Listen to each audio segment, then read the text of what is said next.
Temos estudado aqui o tabernáculo.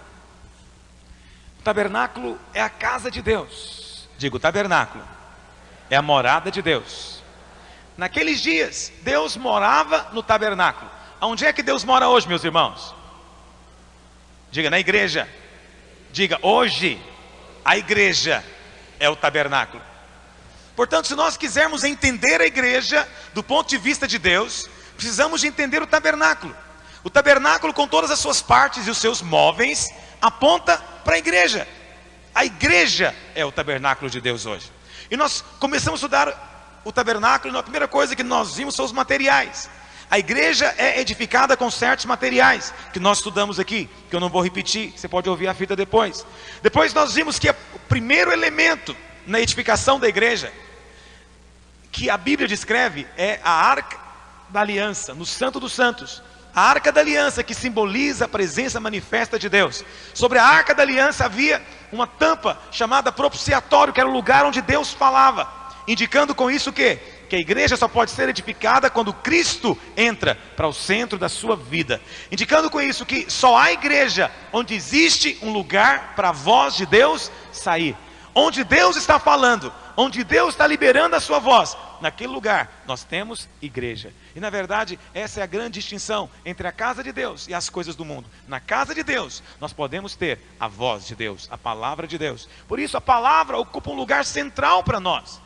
Por isso a palavra é tão importante, porque é por meio dela que o Espírito Santo vai operar mudança em nós e vai estar edificando a sua casa para a habitação plena de Deus. Depois nós vimos que o lugar santo é o segundo estágio que Deus vem para trabalhar. É sempre assim. O Santo dos Santos simboliza o nosso espírito. A obra de Deus sempre começa no espírito, e daí ela parte para atingir a nossa alma. A alma aqui simbolizada pelo lugar santo. E no lugar santo tinham 3 móveis. Nós já vimos 2. O primeiro móvel era a mesa dos pães. O segundo móvel, o candelabro. Hoje vamos ver o altar de incenso. E nós vimos também a igreja só é edificada onde há uma mesa de pães colocadas, onde o candelabro está ali para iluminar. Mas hoje vamos ver que o altar de incenso ocupa um lugar primordial, central. Amém? Feche seus olhos por um instante. Diga, nesta manhã, eu abro o meu coração para a palavra de Deus. Diga, eu creio que a palavra de Deus é viva e é eficaz. Diga, funciona, tem poder para transformar a minha vida. Diga, eu vou acolhê-la com mansidão no meu coração para ser alimentado e transformado pelo seu poder. Diga, eu rejeito toda oposição, toda resistência, toda distração, e eu me declaro livre para receber de Deus, em nome de Jesus. Aleluia. Êxodo 30, verso 1 até o verso 10. Farás também um altar para queimares nele o incenso, de madeira de acácia o farás. Terá um côvado de comprimento e um de largura, será quadrado, e 2 de alto. Os chifres formarão uma só peça com ele. De ouro puro cobrirás a parte superior, as paredes ao redor e os chifres, e lhe farás uma bordadura de ouro ao redor. Também lhe farás 2 argolas de ouro debaixo da bordadura, de ambos os lados as farás. Nelas se meterão os varais para se levar o altar. De madeira de acácia farás os varais e os cobrirás de ouro. Porás o altar defronte do véu, que está diante da arca do testemunho. Aqui está dizendo que o altar era colocado diante da arca do testemunho, diante do propiciatório, que está sobre o testemunho, onde me avistarei contigo. Nós vimos que a arca era ocupar uma posição central no tabernáculo. Mas aqui está dizendo que esse altar, o altar de incenso, deveria ser colocado de frente da arca da aliança. Verso 7. Arão queimará sobre ele o incenso aromático. Cada manhã, quando preparar as lâmpadas, o queimará. Quando, ao crepúsculo da tarde, acender as lâmpadas, o queimará. Será incenso contínuo perante o Senhor, pelas vossas gerações. Não oferecereis sobre ele incenso estranho, nem holocausto, nem ofertas de manjares, nem tampouco derramarei libações sobre ele. Uma vez no ano, Arão fará expiação sobre os chifres do altar, com o sangue da oferta pelo pecado. uma vez no ano fará expiação sobre ele pelas vossas gerações. Santíssimo é ao Senhor. Irmãos, o altar de incenso ocupa um lugar central no tabernáculo. Nós vimos que a Arca da Aliança era o móvel mais importante, era o lugar, vamos dizer assim, fundamental do tabernáculo. Mas diante da arca deveria ficar o altar de incenso. Alguém vai dizer: pastor, mas a arca não ficava no Santo dos Santos? E no Santo dos Santos não tinha só um móvel? É verdade. Acontece que entre o Santo dos Santos e o Santo Lugar tinha uma cortina. Essa cortina é chamada de véu. De tal maneira que entre a arca e o altar de incenso tinha um véu. E é aqui que podemos ver a simbologia mais clara no Velho Testamento, de como o homem naqueles dias estava incapacitado de ter comunhão com Deus. Deus queria que o altar de incenso estivesse diretamente de frente da Arca da Aliança. O altar de incenso é o lugar onde Arão vinha todos os dias para ter comunhão com Deus. Porque na Bíblia o incenso simboliza oração. Diga, incenso é oração. Essa simbologia não é só, inclusive, da Bíblia. Se você entrar numa loja de indiano, você vai ver aquele incenso. Entrar numa loja de budista, você vai sentir aquele cheiro deles. E existem muitas religiões que até hoje queimam incenso. Até na igreja católica ainda se queima incenso. E todos eles dizem a mesma coisa, que aquele incenso é oração. Pastor, por que nós não queimamos incenso também aqui, já que o incenso simboliza a oração? É porque hoje as coisas de Deus não são mais assim, são no nosso espírito. O que Deus faz hoje não é mais visível. As coisas de Deus hoje não são mais nesse nível concreto, material. Eu como sacerdote do Senhor, você como sacerdote do Senhor, não precisamos mais de ter uma roupa especial por fora, mas temos que estar vestidos espiritualmente, revestidos com o Senhor Jesus.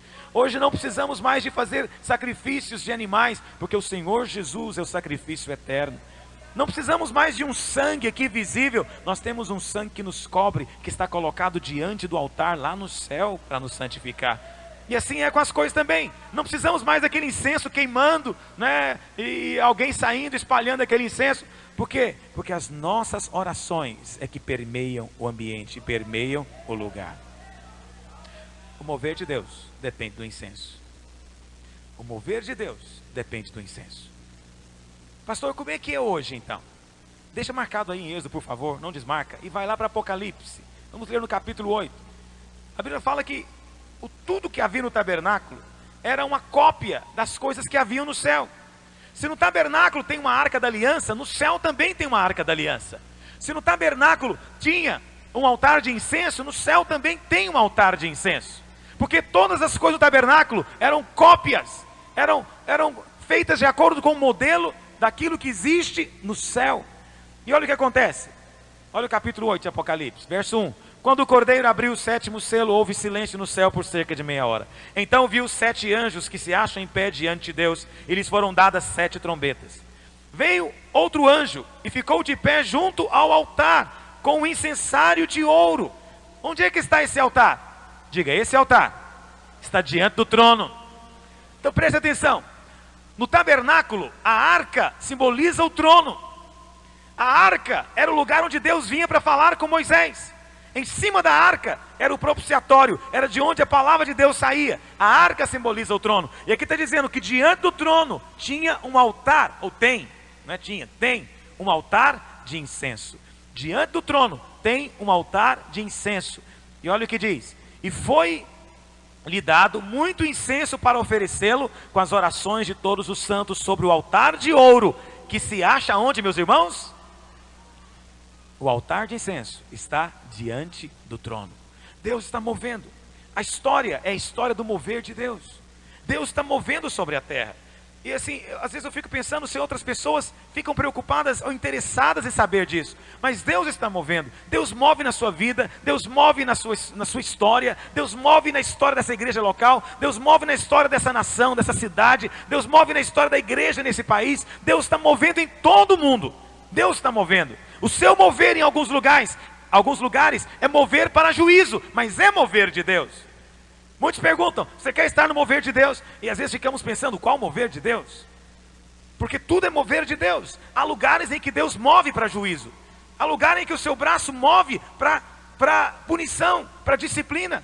Há outros lugares onde seu braço move para estender por misericórdia, onde há contrição, onde há resposta. Ao mover, Deus está movendo em todos os lugares. Mas preste atenção, antes de Deus mover, o altar de incenso tem que ser usado. É o altar de incenso que libera o mover de Deus. Somente depois que as orações são misturadas com esse incenso celestial, é que Deus pode agir. Uma vez que esse altar de incenso é levantado, Deus pode mover. Você pode ver aqui em Apocalipse, logo depois que os anjos tomaram aquelas taças cheias de incenso, eles jogaram sobre a terra. E quando eles jogaram aquelas taças sobre a terra com incenso, que são orações, então houve relâmpagos, vozes, quer dizer, houve palavra de Deus, houve luz de Deus, houve trovões. Na Bíblia o trovão também simboliza o poder de Deus, né? Houve terremoto, coisas se abalaram, algo aconteceu. Por quê? Porque o incenso estava diante de Deus. Deus só pode fazer quando o altar de incenso está levantado. Por um lado eu fico feliz de ver que na nossa igreja há um altar de incenso que tem sido levantado. Eu fico feliz de ver que toda semana tem um grupo de irmãos jejuando aqui. Porque toda semana tem encontro. E eu fico vendo, eu chego aqui para orar à tardezinha, eu fico vendo às vezes um grupo ali, outro grupo às vezes incomodado com o barulho, vai lá para fora, mas fica aquela santa confusão aqui dentro. Às vezes o pastor está aqui na frente, quer todo mundo para cá, mas eles não vêm, porque eles estão orando. Mas eu louvo a Deus, porque apesar de não ter um paradigma normal de reunião de oração, há um altar de incenso levantado entre nós. Ele ainda não é tão bom ou tão grande quanto poderia ser. Ainda não há tanto incenso quanto poderia haver. Porque ainda são poucos os irmãos que respondem para a oração. Ainda são poucos aqueles que respondem para que Deus mova. Alguém fala, pastor, mas para Deus mover eu tenho que orar. Ele não sabe tudo que acontece comigo. Ele não sabe tudo que eu necessito. Por que eu preciso de orar para que Deus faça? Porque Deus escolheu, na sua soberania, somente agir em parceria com o homem. Deus só vai agir na terra em parceria com a sua igreja.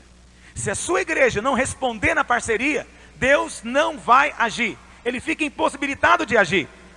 Mas eu louvo ao Senhor, porque sempre haverão vencedores sobre a terra que responderão ao Senhor. Ainda que a maior parte da igreja ignore o coração de Deus, ignore aquilo que Deus deseja fazer, não se preocupe com os propósitos de Deus, com os planos de Deus. Ainda que a maior parte da igreja, e eu digo isso com pesar, porque a maior parte está ainda tão envolvida com as suas próprias coisas simplesmente, e não estão preocupadas de fato com o que está no coração de Deus. Ainda assim, nessa geração, Deus tem um grupo de crentes vencedores, que estão preocupados com o seu mover, e querem ser instrumentos do seu mover, e não medirão esforços para ver a glória do Senhor vindo, e vão levantar incenso diante do Senhor. E eu louvo a Deus, porque no nosso meio existem esses irmãos vencedores também. Ainda não somos todos. Não, ainda não somos. Não é 100%. Eu não sei se algum dia seremos 100% de vencedores, mas pelo menos ficamos no encargo. Fica o desafio. O vencedor é aquele que coopera com Deus, queimando o incenso diante dele. Amém, meus irmãos? Pastor, as coisas de Deus não são automáticas. Ontem eu estive pregando em Ubatuba, na nossa igreja lá. A nossa igreja em Ubatuba ficou tão jóia, irmãos. O prédio ficou tão bonito. Os irmãos, quando forem tirar férias por lá, vá lá visitar a igreja. Fica ao lado do fórum, para você não errar o endereço. E era uma conferência. Eu louvo a Deus porque nós já temos 4 igrejas videiras que estão mais com 200 membros. Isso em muito pouco tempo, 2, 3 anos só. São 4 igrejas com mais de 200 membros, das que nós já abrimos até agora. E a de Ubatuba é uma dessas, e estava tão cheio lá. Mas eu digo isso a propósito porque estava hospedado na casa de um casal. E o irmão me falou, pastor, eu tenho um chamado para ser pastor. Eu tenho um chamado para ser pastor, mas eu não sei quando que isso vai acontecer. Quando que eu vou saber a hora? Essa é a pergunta que todo mundo me faz. Como é que eu vou saber a hora? É verdade que você vai saber a hora, mas uma coisa também é verdade, você vai dizer qual que é a hora para Deus também. Alguém fala, pastor, mas como é que é isso? É assim que funciona. As coisas de Deus não são automáticas. Deus libera a palavra profética. Profecia também não é algo automático. Alguns irmãos ouvem profecia como se profecia fosse simplesmente previsão do futuro. Alguns irmãos ouvem a palavra profética e pensam assim, bom, agora que Deus já falou, então agora tá bom, vou só esperar acontecer. E às vezes fica esperando, não acontece nada. Aí ele conclui o quê? Esse pastor é mentiroso. Liberou uma palavra que não se cumpriu. Não é assim que funciona. A profecia não é uma equivalente na igreja daquelas pessoas que leem sorte lá no mundo, não, meus irmãos. A profecia não é um equivalente na igreja daqueles que lançam búzios e cartas ou sei lá o que. Não, profecia é diferente. A profecia é apenas a revelação do que está no coração de Deus fazer. Se isso vai acontecer ou não, depende de você. Entende o que eu estou dizendo? Eu posso dizer que é a vontade de Deus abençoar você. Eu posso aqui hoje liberar uma bênção profética e dizer que você vai prosperar, que você vai ter. Mas se você vai ter ou não, vai depender de você. Há 2 anos atrás, ou foi 3, pastor Reinhard Hitler esteve conosco. E ele falou que o ano passado, o ano de 2001, seria o ano da explosão. Quantos se lembram disso?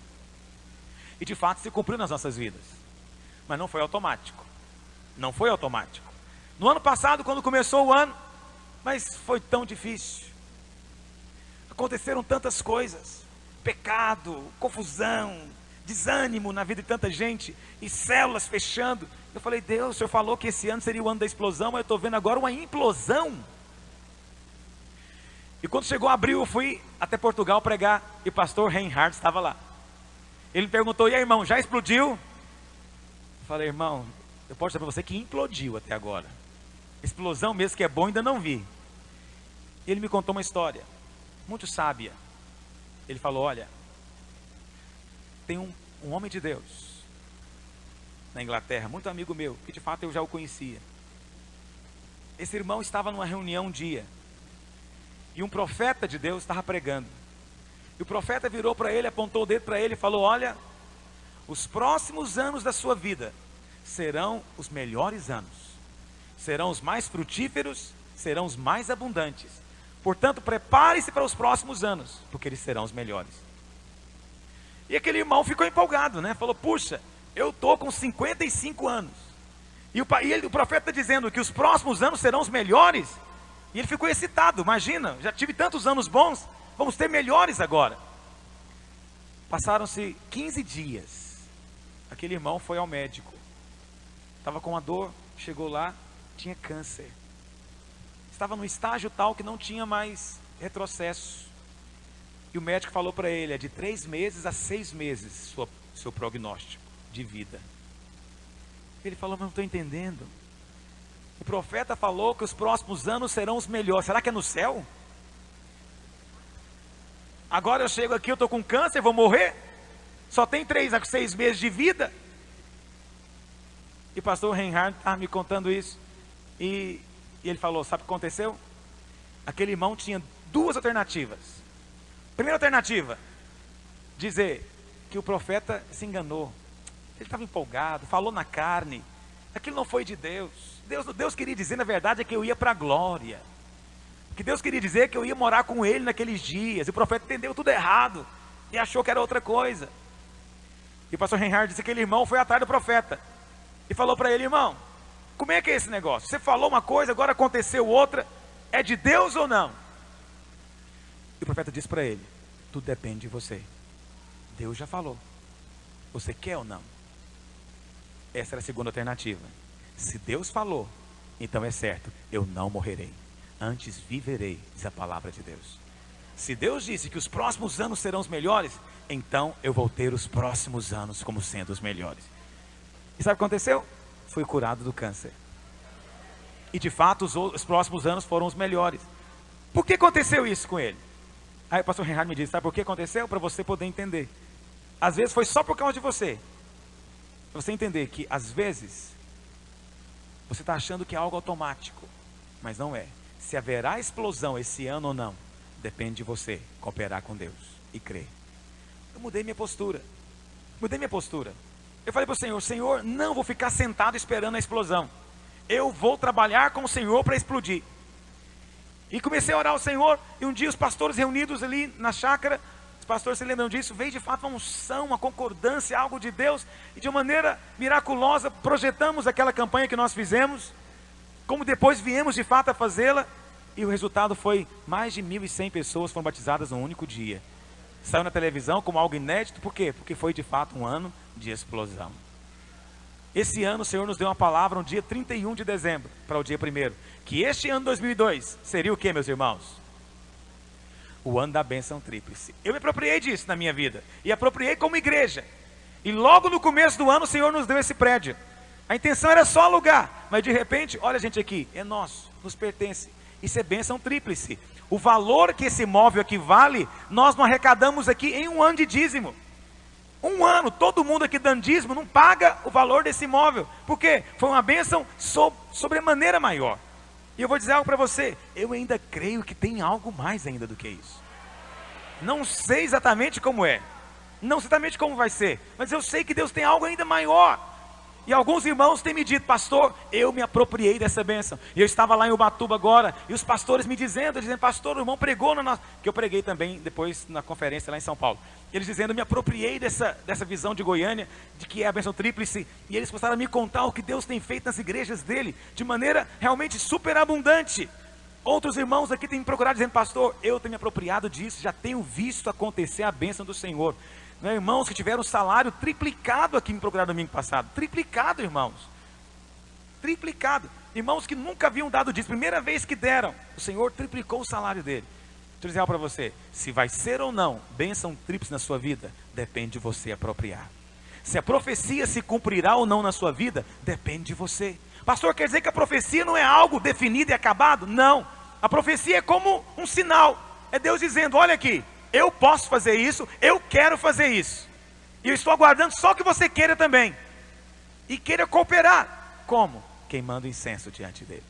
A palavra do Senhor diz aí em Daniel capítulo 9, que Daniel estava orando e lendo na Bíblia.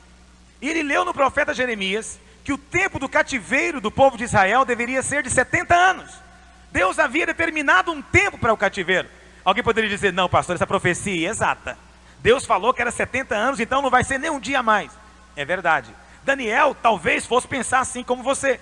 Ele poderia dizer então, Daniel estava no cativeiro. E ele fez as contas e falou, epa, esse ano é o último ano. Isso significa que esse ano vamos sair do cativeiro. Talvez ele fosse dar uma festa na sua casa, fosse fazer uma conferência profética, fosse mandar carta para todo mundo dizendo, olha, acabou o cativeiro. Talvez ele fosse até conversar com o rei dizendo, está aqui rei, acabou o cativeiro, tem que mandar a gente embora. Mas Daniel não fez isso. Sabe o que ele fez? Foi orar. Falar, Deus, tu disseste, então Senhor, agora cumpre. É por isso que eu preciso de homens de Deus na terra, para levantar o altar de incenso. O altar está diante da arca. A arca só pode agir se o altar estiver lá. A arca só pode governar, o trono só pode governar se o altar de incenso estiver levantado lá. Não haverá trabalho no tabernáculo, não haverá habitação de Deus, a menos que o incenso seja levantado diante dele. Quantos dizem amém sobre isso? Quantos querem se apropriar da bênção do Senhor nesse ano? Você crê na bênção tríplice? Olha o irmão do seu lado, diga, irmão, não é automático, diga para ele. Você tem que apropriar dessa bênção. Aproprie dessa bênção, porque é de Deus. Irmãos, quando eu preguei no dia 31, eu nem imaginava o que viria a acontecer 2 meses depois. 3 meses depois, foi em março. Eu realmente não imaginava que seria tão rápido. Mas o cumprimento na vida da igreja é só um sinal de que Deus quer fazer o mesmo na sua vida. Vamos encerrar esse ano com uma igreja muito mais próspera do que entrou. 3 vezes mais próspera do que estamos entrando. Você vai ser abençoado com prosperidade se é isso que você precisa. Será abençoado com um ministério 3 vezes maior se é isso que você está buscando. Será abençoado com a família 3 vezes maior se é isso que você está buscando. Eu não sei o que você está buscando, mas seja lá o que for, o Senhor vai dar para você 3 vezes mais. 3 vezes mais célula, 3 vezes mais multiplicação, 3 vezes mais unção, 3 vezes mais poder, 3 vezes mais. Porque é bênção do Senhor. Eu creio. Quantos creem junto comigo nesses dias? Eu creio. E é por isso que nós estamos aqui, porque nós cremos. Agora, preste atenção. É necessário incenso. Sem o incenso nada vai acontecer.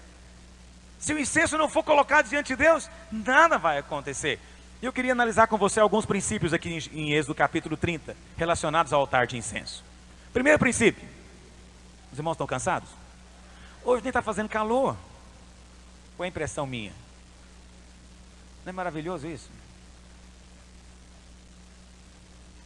Primeira coisa, a Bíblia fala que o altar de incenso era feito de madeira com ouro. Verso 1 e o verso 3 diz: farás um altar para queimares nele o incenso de madeira de acácia. E depois do verso 3, deveria ser coberto de ouro. O que acontece? Já falei para os irmãos anteriormente, mas é importante sempre lembrar disso. A madeira simboliza humanidade. Mas madeira de acácia nos fala de uma madeira muito forte. A acácia é uma árvore que não é bonita. A madeira de acácia não é uma madeira bonita. É uma árvore que nasce em lugares secos, em regiões como o cerrado. Então ela é toda retorcida, contorcida, mas ela tem é uma madeira muito forte. É uma madeira muito dura. Normalmente nem é usada para fazer móveis, mas o Senhor escolheu uma madeira forte e mandou que essa madeira fosse coberta de ouro. Deixa eu dizer algo para você.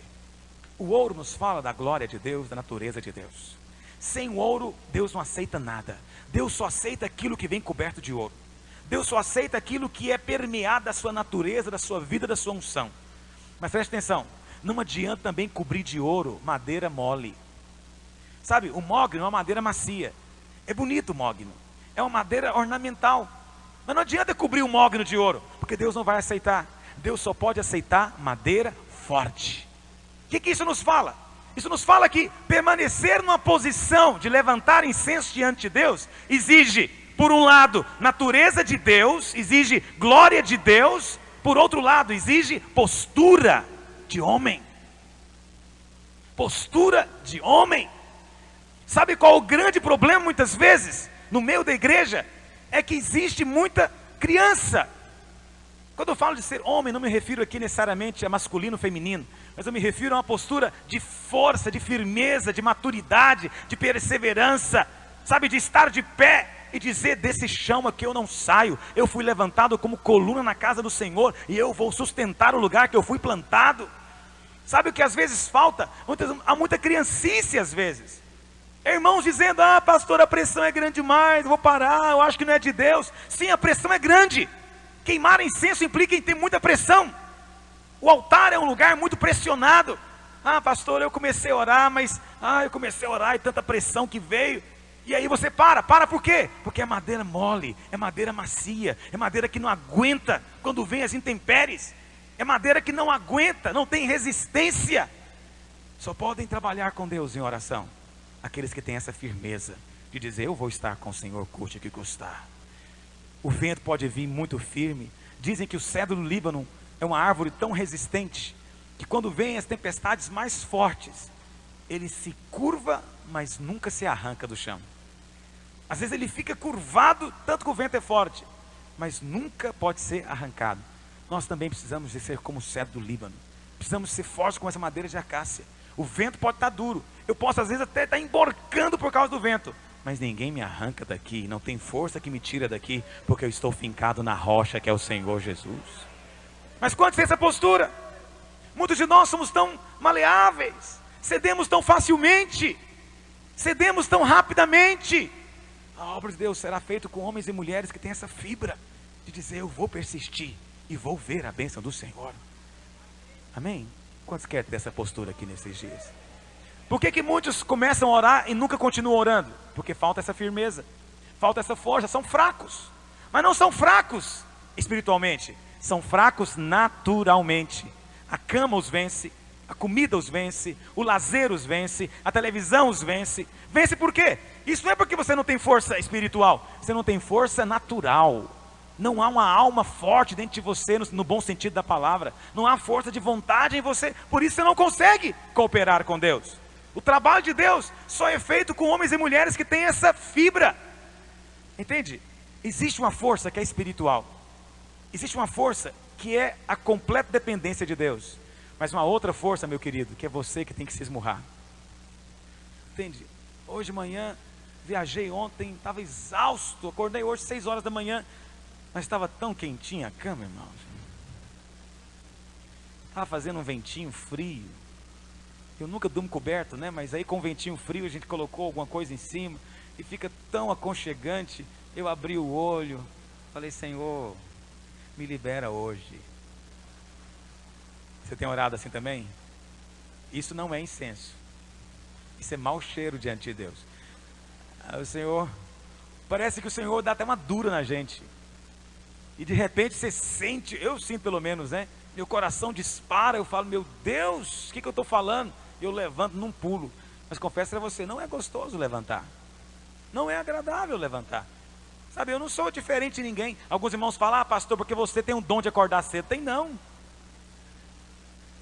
Alguns têm. Minha mãe tem esse dom de acordar cedo. Alguns irmãos também têm dom de orar de madrugada. Eu não tenho esse dom. Eu oro, mas não faço isso facilmente. Mas sabe por que eu faço? Porque decidi fazer. Porque decidi que vai ser assim. Entende? Isso não é uma unção espiritual, não. Isso é caráter. Uma força de caráter. De dizer, eu vou estudar, eu vou ler, eu vou escrever, eu vou orar. Decisão. Quantos não fazem nada porque não têm decisão de fazer? Nunca decidem por fazer. Muitos não prosperam porque não decidem prosperar. Não decidem tomar posse daquilo e entrar no padrão. A porta está aberta, já foi destravada, nós entramos por ela. Orar não é fácil mesmo, irmãos. Orar é difícil, só vencedores oram. E é por isso que Jesus disse, quando você for orar, entra para o teu quarto, fecha a tua porta e ora ao teu pai. E teu pai que vem em secreto fará o que, meus irmãos? Te recompensará. Há uma recompensa para aqueles que levantam incenso. Sabe por que há uma recompensa? Porque não é fácil orar. É dificílimo orar. O pai que vem em secreto vai me recompensar. Sabe por quê? Porque é duro orar. Não é brincadeira. Só homens e mulheres de fato de Deus oram. Quer conhecer se alguém é homem de Deus? Vê se ele ora. Se ele consegue orar, é homem de Deus. Se ele consegue trabalhar com Deus, é homem e mulher de Deus. Se não, pode até ter ouro na vida dele. Ele pode ser até salvo, mas não é madeira de acácia. É outra madeira. Tem madeira mais macia do que o mogno? Ninguém entende madeira. Segundo princípio, a palavra do Senhor diz que, verso 6. Não, perdão, meus irmãos. A palavra do Senhor diz, verso 2: terá um côvado de comprimento e um de largura, será quadrado, 2 de alto. Os chifres formarão uma só peça com ele. Aqui tem algo interessante. O altar era uma caixa, mais ou menos como aquela que está aqui no canto. E em cada canto da caixa tinha chifres. Em cada canto tinha um chifre que vinha nessa posição. E assim em cada um dos 4 cantos. Na Bíblia nada é por acaso. Esses chifres não estavam lá meramente para ornamentar. Porque na Bíblia chifre tem significado. Na Bíblia chifres simbolizam poder. É por isso que lá no Apocalipse, quando a Bíblia vai descrever o anticristo, descreve o anticristo como sendo uma criatura que tem, a besta, o dragão. O dragão tem sobre as suas cabeças 7 chifres. E o próprio anticristo é um chifre. Não é incrível isso? Na Bíblia, o anticristo é um chifre que fala. Um chifre que tem olhos e fala. A cena parece aterradora. Como é que pode ter um simbolismo desse? Por que está dizendo isso aqui? Por que o diabo, o dragão, é uma criatura com tantos chifres? Porque neste mundo, este mundo jaz no maligno. E sobre as nações, o diabo exerce poder e governa, diz a Bíblia. As nações hoje são governadas pelo maligno, pelo inimigo. Mas está chegando o dia em que também virá um que tem chifres. Diz a Bíblia que o Cordeiro de Deus é um cordeiro diferente. Ele é um cordeiro que tem 7 olhos e tem 7 chifres. O Cordeiro de Deus tem 7 chifres, porque o número 7 é o número completo. Ele é o Cordeiro que vai reinar. Mas não reinará pelo poder da força bélica. Ele é o Cordeiro. Parece um paradoxo. Como é que ele é um cordeiro e tem chifre? Porque os mansos herdarão a terra, meus irmãos. O cordeiro que é manso vai reinar com poder. Então, eu falo tudo isso para mostrar para você o seguinte. Na Bíblia, chifre simboliza poder. Aqui está o segundo princípio. Poder flui do altar de incenso. O altar de incenso é um lugar que tem poder. O número 4 é o número da criação. São os 4 ventos, as 4 direções, as 4 estações. É o número da criação de Deus. É para toda a terra. Apocalipse fala dos 4 cantos da terra. Uma alusão simbólica. O que acontece? 4 significa que quando nós levantamos o altar de incenso, as nossas orações devem ter poder diante de Deus. E terão poder diante de Deus. Talvez no momento você não vê que poder pode ter aquele incenso. Mas quando ele chegar no céu e for colocado em taças, e os anjos pegarem essa taça e derramarem sobre a terra, você vai ver vozes, relâmpagos, trovões e terremotos, porque tem poder. Há um poder envolvido. Preste atenção, não tem cadeia do inferno que vá resistir o poder da oração dos servos de Deus. Há poder na oração. Deus tem salvado vidas entre nós porque há pessoas que estão orando. Você foi salvo porque alguém orou por você um dia. Pastor, não tinha ninguém orando por mim. Você não sabe, pode ser que a pessoa estava andando na rua e o Espírito Santo falou para ela: ergue a mão, aponta para aquela casa e ora por quem está lá dentro. E pode ser que naquela hora o homem de Deus levantou a mão e falou: Senhor, não conheço, não sei quem é, estou com vontade de fazer, vou fazer. Deus salva aquelas vidas. Alguém orou. Eu mesmo já fui movido a orar por pessoas que eu nem conhecia. Quantas vezes estou andando na rua, sinto vontade de orar por algumas coisas, eu ergo a mão e oro. Não é oração longa, mas é oração. Outro dia, quantas vezes eu já vi irmãs e irmãos chegando aqui na igreja chorando, porque dentro do ônibus sentiram o poder de Deus para orar pelas pessoas dentro do ônibus. E ele está ali segurando o ônibus ali, e nem imagina que do lado dele tem um servo de Deus levantando incenso diante do Senhor. O poder do diabo será quebrado em nome de Jesus. Oh Deus, o Senhor é poderoso. Há uma geração para ser liberada, há uma geração para ser salva. E o diabo sabe que há uma geração para ser salva, mas ele também sabe que há uma geração para ser levantada em Deus. Estava lendo esses dias uma reportagem sobre aborto. Quantos milhões de abortos são feitos nos Estados Unidos, meus irmãos, por ano? É um negócio assim abominável. Lá é tudo registrado porque o aborto é legalizado. Agora no Brasil nós nem sabemos quanto aborto é feito, mas é muito aborto. E sabe, quando eu estava lendo aquilo, eu senti no meu espírito um negócio. É Deus dizendo para mim: está vendo? O diabo não muda a estratégia dele. Assim como ele tentou matar Moisés quando era bebê, assim como tentou matar Jesus como era bebê, hoje ele está tentando matar homens e mulheres de Deus antes de nascer.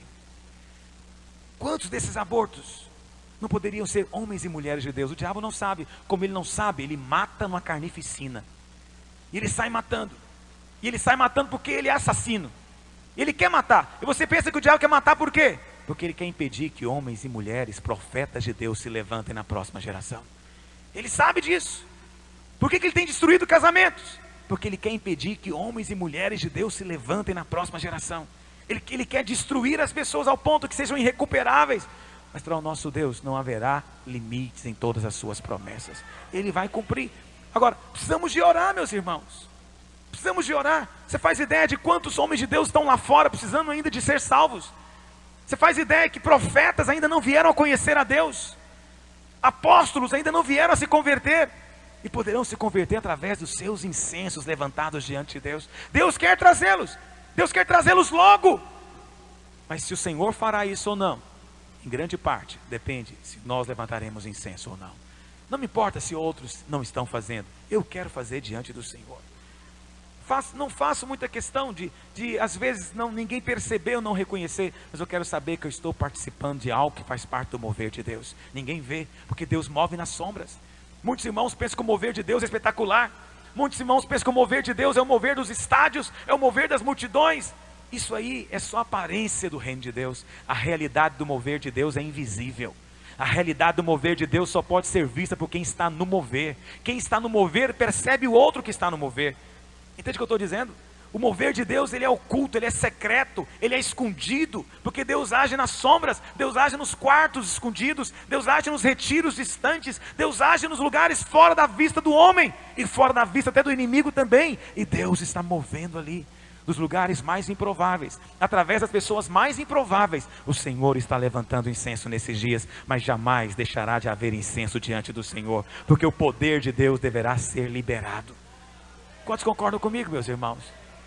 Agora eu quero participar disso, mas não espere ser visto, não espere que outros vão ver, mas quem tem participado do conselho de Deus, sabe outros que têm participado também.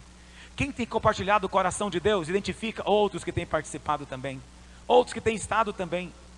Aqueles que têm avançado em Deus percebem outros que estão avançando. É uma questão de dimensão, é a dimensão do Espírito. E a gente sabe também aqueles que não estão. Terceira coisa, a palavra do Senhor diz, isso falando agora do mover, diz assim, verso 4, também lhe farás 2 argolas de ouro debaixo da bordadura de ambos os lados as farás.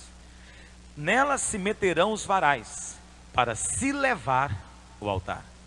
Assim como a arca, assim como a mesa dos pães, o altar também de incenso era para ser locomovido. Ele era feito de tal maneira que era para andar, não era para ficar estático. É por isso que a casa de Deus é um tabernáculo, porque Deus queria que ela se movesse. E aqui fala do mover, e eu gosto da palavra mover. Mover é uma palavra muito gostosa, traduz exatamente o que Deus faz. Deus é um Deus de ação, de administração, de planejamento, de propósito. Deus é um Deus de propósito. Deus tem algo em mente para fazer, Deus tem algo no coração para fazer. Mas quantos de nós queremos saber o que Deus tem para fazer? Quantos de nós queremos apenas ser religiosos, reunindo nos finais de semana? Ou quantos de nós queremos participar do seu mover onde nós estamos? E carregar esse altar conosco onde estivermos. Esse altar, ele é feito também das varas, exatamente como a mesa dos pães e a arca da aliança. Varas de madeira de acácia, recobertas de ouro. O altar é do mesmo jeito das varas. As argolas nos falam do princípio do Espírito Santo, o Espírito eterno. Pelo Espírito podemos levar o mover de Deus. E o altar de incenso poderá ser levantado em qualquer lugar, para que o poder de Deus se manifeste ali. Amém, meus irmãos? Então entenda, a terceira coisa é que o altar de incenso é para o mover de Deus. Quarta coisa, o altar funcionava com fogo. O incenso só pode ser levantado com fogo. Não há incenso sem fogo. O incenso é resultado do fogo. Portanto, há um ciclo espiritual que acontece. Pastor, assim como existe um ciclo da água, existe também o ciclo da oração. O ciclo do incenso. É um ciclo completo. O que acontece? Primeiro o fogo vem. O fogo queima. Esse queimar produz oração, que é incenso. Esse incenso sobe diante de Deus. Lá diante de Deus, os anjos coletam e guardam. E quando as taças dos incensos se enchem, os anjos pegam e lançam de novo sobre a sua vida. E então acontece vozes, relâmpagos, terremoto e trovões. E quando ele lança, fogo de Deus desce. Entende isso? É como no caso de Elias. O fogo de Deus desce. E quando o fogo desce, mais incenso é produzido, que sobe para Deus, que é acumulado nas taças. E quando se enche o cálice, é derramado na terra, e mais fogo de Deus vem. De tal maneira que cria-se um ciclo de vida. Esse ciclo não pode ser quebrado. A única maneira de ser quebrado é não faltando fogo. Pastor, o que simboliza o fogo aqui? Na Bíblia, o fogo simboliza um bocado de coisa. Às vezes é até complicado de falar de fogo na Bíblia. Porque o fogo, assim como a água, pode simbolizar vida ou morte. O fogo, assim como a água, pode simbolizar o mover de Deus para a glória ou o mover de Deus para juízo. Entende o que eu estou dizendo? No Pentecoste, Deus mandou o que, meus irmãos? Fogo. Deus mandou fogo. Mas no inferno vai mandar o que? Fogo também. É tudo fogo, é o mesmo fogo. Não há outro fogo. É tudo fogo do trono de Deus. Mas o fogo de Deus pode ser Pentecoste na sua vida, ou pode ser inferno na sua vida. Tudo depende de você. Mas também na Bíblia, o fogo pode ser chamado de disciplina. Fogo também é tribulação, provação. Toda vez que estamos atribulados e sendo provados, podemos dizer que estamos passando pelo fogo. Então você tem dois tipos de fogo na vida de um crente somente. Esse terceiro tipo não vai ter na sua vida nunca, porque a morte não tem mais poder sobre você. Mas tem dois tipos de fogos que pode vir em você. O primeiro tipo de fogo é o fogo do Espírito. O incenso é levantado onde o fogo do Espírito vem. Qual que é um sinal de que o fogo de Deus está queimando em você? Se está levando você a orar. Qualquer outro fogo que não leva a orar, não é fogo de Deus. Qualquer outro fogo que você sente, sua, transpira, fica alegre, canta os corinhos e vai embora, não é realmente fogo de Deus. É um fogo de palha. O fogo de Deus mesmo, quando ele queima, produz incenso em você. Quando o fogo de Deus vem em você, você vai orar, você vai louvar, você vai adorar, você vai levantar incenso diante de Deus. É o fogo do Espírito. E nós temos orado para que o fogo do Espírito venha sobre nós. Mas, pastor, como é que vai vir o fogo do Espírito, se não cair também do céu o incenso? Aí Deus tem o plano B. Quando falta o fogo do Espírito, Deus providencia o fogo da provação. E o fogo da provação também queima e produz oração. Qual é o homem que não ora no meio da luta? Qual é o homem que não ora no meio da tribulação? Eu não preciso me preocupar muito, os irmãos vão orar ou não. Deus tem seus meios de levar você a orar. Se você fala para Deus, Deus, eu quero orar, Deus vai ter os seus meios para levar você a orar. Não haverá impossíveis para Deus, meu querido. Sua cama pode ficar muito gostosa até a hora que Deus quiser. Pois na hora que Ele não quiser, Ele quebra a perna da cama, Ele estoura a mola do seu colchão, cria uma goteira em cima da cama, tanta coisa acontece, a cama vira um negócio esquisito. Entende o que eu estou dizendo? Se há algo que impede você de orar, e Deus está precisando do seu incenso, não se preocupe, Deus vai criar meios, onde você, não é que você não vai dormir, você vai perder o sono, você não vai jejuar, perder o apetite, você vai sentir tanto ímpeto e tanto desespero para orar, que nada vai impedir você de orar. Você faz bem em não dizer amém sobre isso. Não é a melhor maneira de nós ouvirmos de Deus. A melhor maneira de ouvirmos a Deus é ouvindo a sua voz suave. Hoje o Espírito fala conosco de maneira suave. Vem orar, vem orar, vem orar. Mas o Espírito também fala como o som das muitas águas. A Bíblia fala no Salmo 31 ou 32, se não me engano, fala que a voz de Deus é como o trovão, que faz as gazelas darem cria antes do tempo, de susto. Consegue imaginar? Um animal prenhe, dá a luz antes do tempo, de susto. Quando Deus fala, pode ser suave, ou você pode levar um susto que você nunca mais para de orar na sua vida. Tudo depende de como Deus falar. Tudo depende de Deus falar. Eu não sei quanto a você, mas quantos podem dizer, Deus fala conosco? Você pode dizer isso?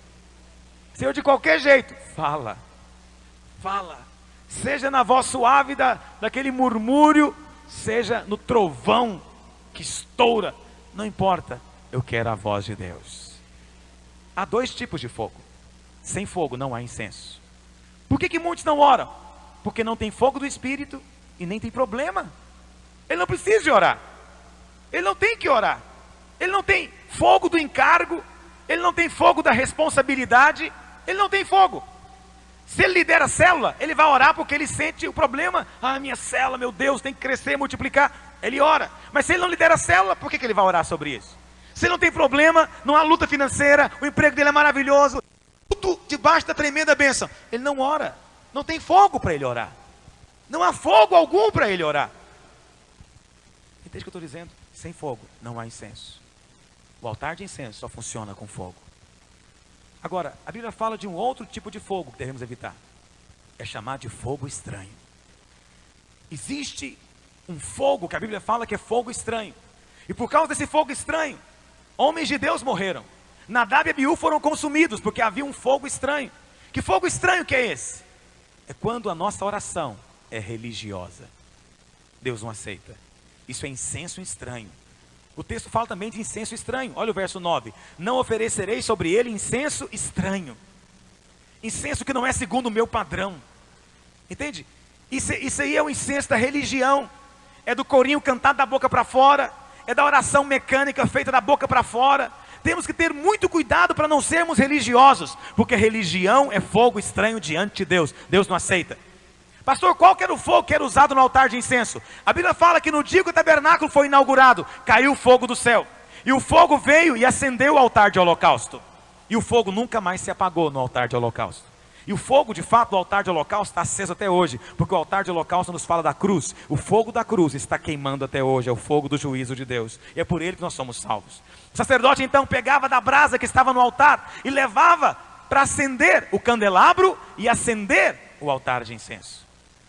Portanto, o fogo que era usado no altar de incenso é o fogo que vinha do altar de Deus. Era o fogo que havia caído do céu.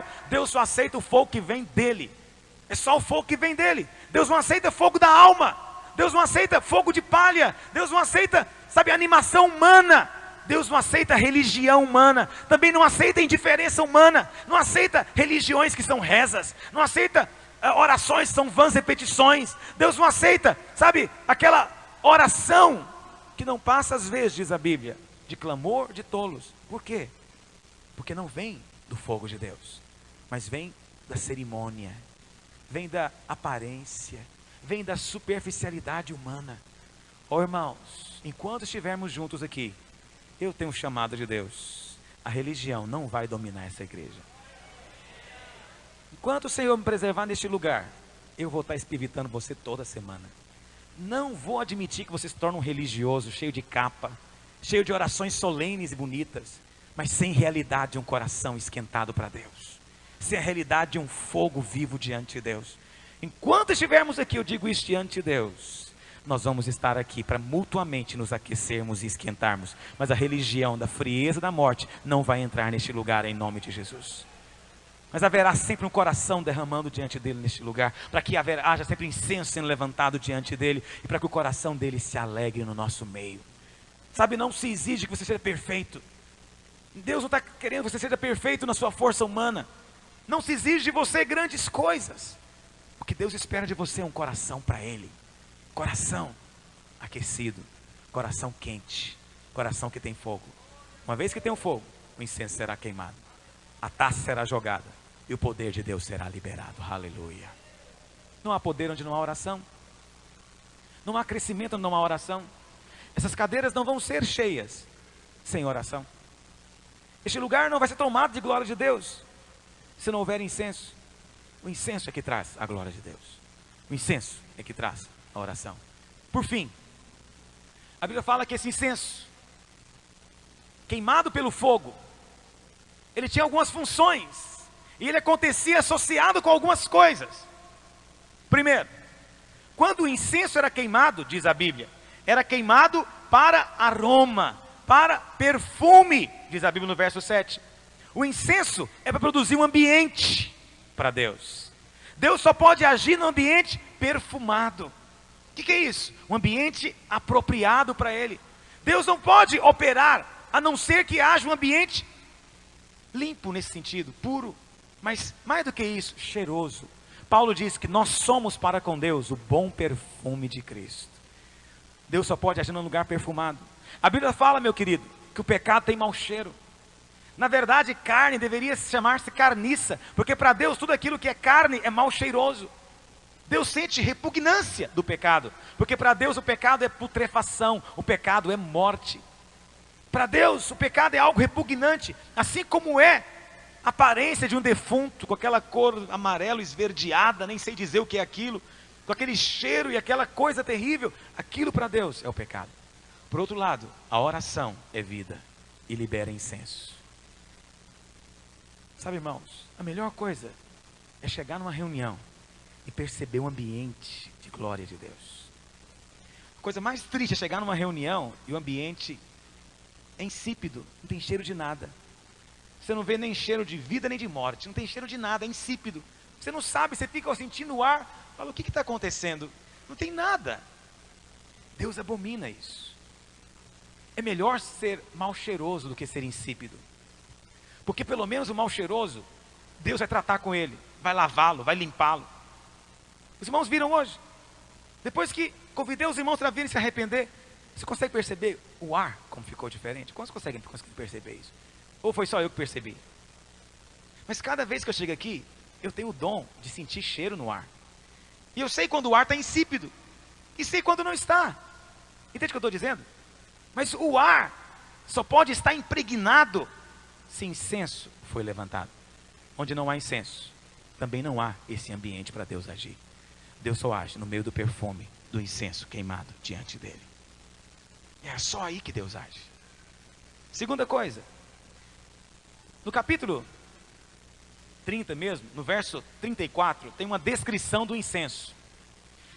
E eu confesso que é a primeira vez que eu tentei estudar esse assunto na palavra de Deus.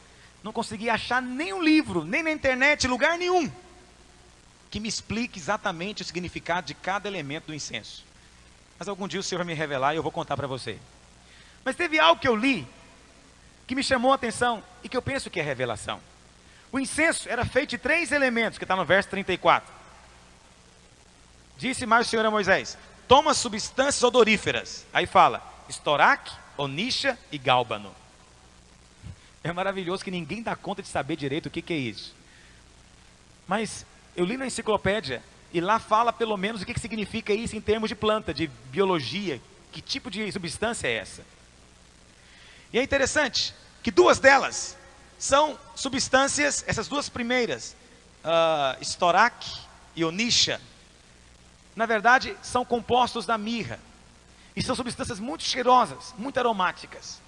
Mas a terceira substância, porque as três eram colocadas em igual medida, chamada de gálbano, é uma substância antisséptica. É uma substância extremamente irritante. E eu fiquei pensando, por que que Deus mandou colocar no incenso uma substância que produz reação, às vezes de afastar? Junto com o perfume gostoso, Deus mandou colocar uma substância que tinha um cheiro irritante. Essa é a expressão que está na enciclopédia, por isso que eu estou falando. Eu não sei bem como é que é um cheiro irritante. Mas lá fala uma coisa interessante. A fumaça do incenso não era só para dar perfume, era para espantar inseto. Sabe por quê? Porque o sangue era aspergido em cima do altar de incenso, o sangue era aspergido em cima da arca da aliança, o sangue era usado para tudo. E sabe o que acontece? Não era lavado, o sangue ficava lá. E aquele sangue ali, naturalmente falando, é algo que atrai muitos tipos de criaturas, de insetos. Aquele incenso afastava tudo, de tal maneira que o tabernáculo era um lugar isento, limpo, nada entrava ali. Deixa eu dizer algo para você. Isso é espiritual. Nesse ambiente de incenso, acontece duas coisas. Nesse incenso que é queimado, há um ambiente de perfume para a presença de Deus, para Deus agir. Por outro lado, esse mesmo incenso, ele é irritante para a ação de demônios. E aquelas pessoas que estão oprimidas, quando elas chegam no ambiente de oração, elas ficam irritadas. Já viram isso? Pessoas que estão no ambiente de oração, elas chegam, elas ficam incomodadas, chateadas, até angustiadas. Por que acontece isso? Porque o incenso também tem ação demonicida, meu querido. Ele é antisséptico espiritualmente falando. Onde há oração, os demônios não podem ficar ali presentes, porque é incenso do Senhor sendo levantado. Quantos dizem glória a Deus sobre isso? Por que que às vezes há demônios? Porque não há incenso. Porque a sua casa está oprimida, porque está faltando incenso. Por que que tem havido ambiente de confusão, de discórdia na sua casa? Porque não há incenso levantado ali. Levante o incenso e os insetos malignos saem. E os insetos demoníacos vão embora. Eles não aguentam, eles não aguentam. A mesma coisa acontece aqui dentro. Se a unção do Senhor e se o incenso do Senhor estiver entre nós, aqueles que entrarem aqui serão libertos pelo poder de Deus. Se entrarem aqui carregando demônios, os demônios vão ter que deixá-lo, vão ter que ficar lá fora, porque aqui é um ambiente de incenso para a presença de Deus. Aleluia! Tudo isso é revelação para nós. E eu penso que tudo isso é tão prático e tão real. Às vezes você pega a palavra do Senhor e que você quer apenas aprender a doutrina. Doutrina só não resolve, meu querido. Doutrina só não resolve.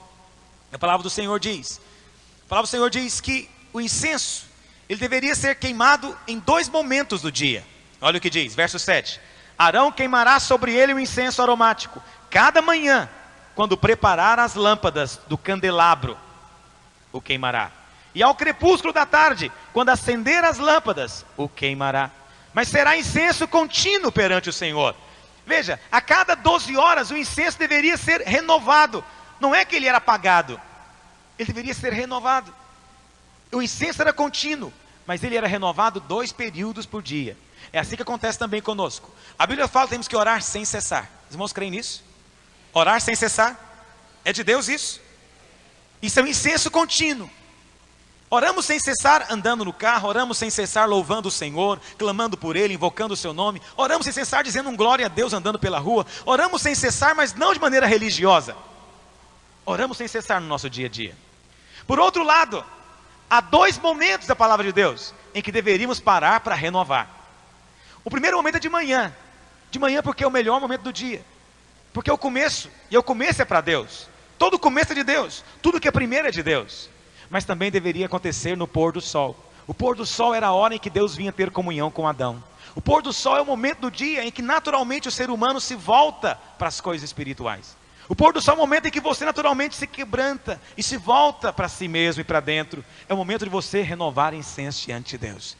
Todos nós, como igreja, deveríamos ter o costume de orar de manhã um pouco, a hora do pôr do sol um pouco.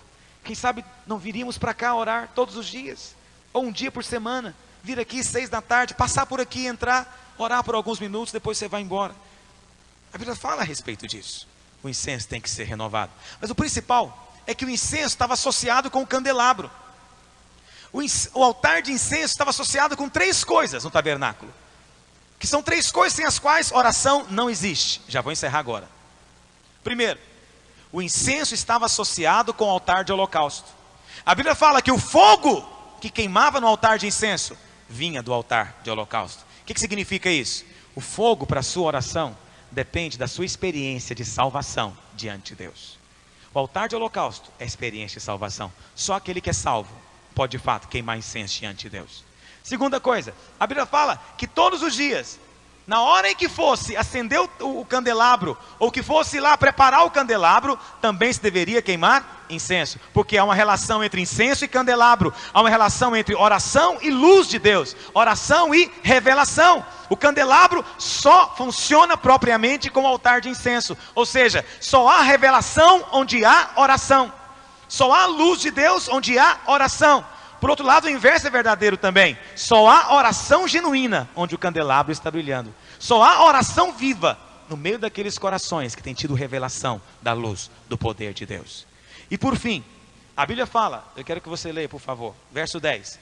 Uma vez no ano, Arão fará expiação sobre os chifres do altar, com o sangue da oferta pelo pecado. Uma vez no ano fará expiação sobre ele pelas vossas gerações, santíssimo é o Senhor. Uma vez por ano acontecia a festa mais importante de Israel. Já falei para os irmãos aqui, era chamada de dia da expiação. Hoje é chamado de Yom Kippur, o dia do perdão nacional. Nesse dia o sacerdote entrava no Santo dos Santos, para aspergir o sangue em cima do propiciatório que estava sobre a arca. Nesse dia, era um dia de perdão nacional. Toda a nação ia para Jerusalém e se acampava. E ficavam aguardando aquele momento. Que também coincidia com o tempo da Páscoa. E foi justamente nesse dia em que o Senhor Jesus morreu na cruz. E o véu foi rasgado. O que acontece, meus irmãos? É que nesse dia, o sangue não era aspergido somente sobre a arca da aliança. Também era colocado em cima do altar de incenso. Às vezes você pensa que era só sobre a arca. A arca, o propiciatório, era o lugar onde Deus falava com o homem.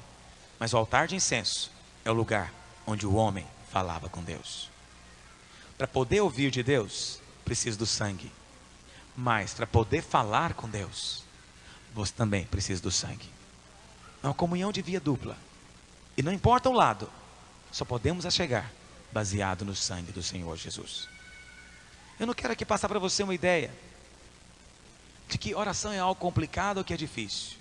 Meu encargo hoje é só mostrar o quanto ela é importante. O quanto é importante. E que às vezes um texto como esse, a palavra de Deus, tem tanta riqueza, tanto mistério por detrás. Deus está movendo. A arca é para ser movida. O altar está diante da arca. Deus está sentado no seu trono. Mas diante do trono está o altar de incenso. Deus só se levantará do seu trono para agir quando o incenso for levantado e o aroma chegar nas suas narinas. Hoje Deus também está aguardando para agir na sua vida. Ele está sobre o seu trono. E o Senhor quer se levantar. E quando Ele se levantar, ninguém poderá impedi-lo.